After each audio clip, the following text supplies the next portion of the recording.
Pernah nggak sih kita mikir, keberagaman itu bisa jadi kekuatan kita yang paling hebat, tapi di sisi lain bisa juga jadi sumber perpecahan. Nah, dalam beberapa menit ke depan, kita bakal kupas tuntas gimana caranya biar yang kejadian itu yang pertama, bukan yang kedua. Yuk kita mulai.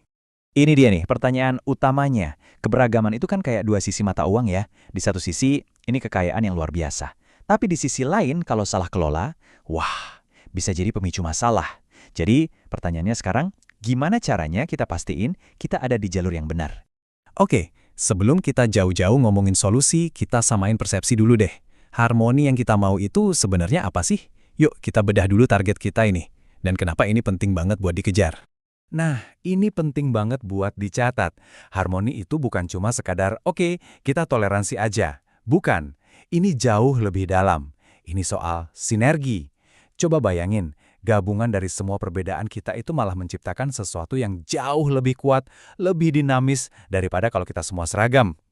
Keren kan? Terus kenapa sih ini krusial banget? Soalnya, manfaatnya tuh nyata dan bisa kita rasain langsung.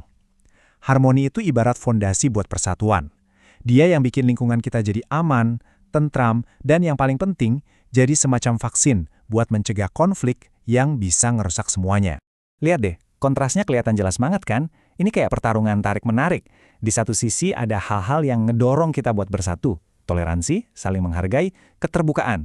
Tapi di sisi lain, ada juga yang narik kita buat pisah. Sikap yang ngerasa kelompoknya paling benar, egois, sampai sentimen primordial.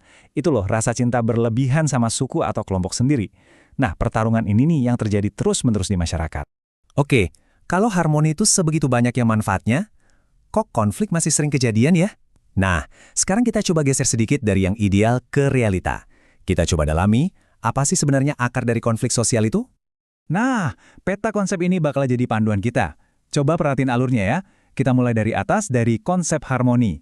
Terus kita turun ke bawah buat ngebahas identifikasi potensi konflik.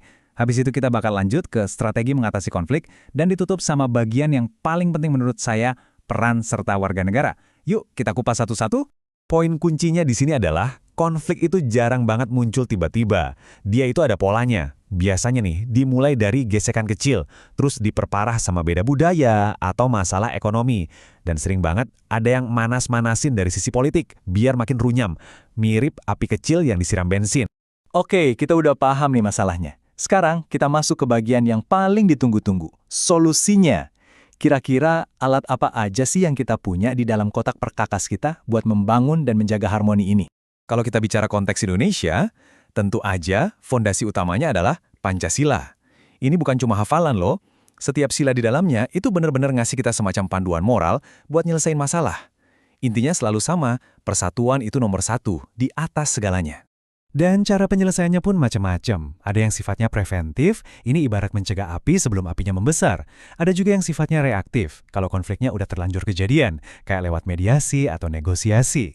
Bahkan ada jalur yang lebih formal, kayak arbitrase yang pakai pihak ketiga buat mutusin, atau adjudikasi yang dibawa ke pengadilan. Intinya, banyak banget pilihannya. Nah, dari tadi kan kita ngomongin konsep yang besar-besar ya, strategi level masyarakat. Sekarang yuk kita tarik ini semua ke level yang paling fundamental, paling penting, level personal. Apa yang bisa kita sebagai individu lakukan? Wah, kutipan ini dalam banget maknanya. Perubahan besar di level negara itu akarnya selalu dari tindakan-tindakan kecil kita di rumah, di lingkungan. Jadi harmoni itu bukan cuma tugasnya pemerintah ya. Ini tugas dan tanggung jawab kita semua, bareng-bareng.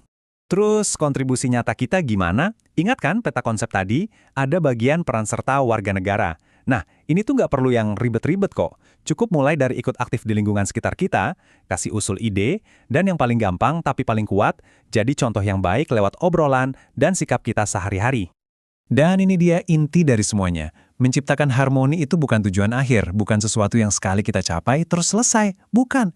Ini lebih mirip kayak proses yang nggak ada hentinya, kayak kita merawat taman. Dan ya, kita semua ini adalah tukang kebunnya. Sebagai penutup, saya mau ninggalin satu pertanyaan buat direnungkan. Gak usah mikirin mengubah dunia besok pagi. Cukup satu langkah kecil aja. Kira-kira, apa satu langkah kecil yang bakal Anda ambil minggu ini buat ngerawat harmoni di lingkungan Anda? Coba deh dipikirin. Terima kasih banyak udah menyimak.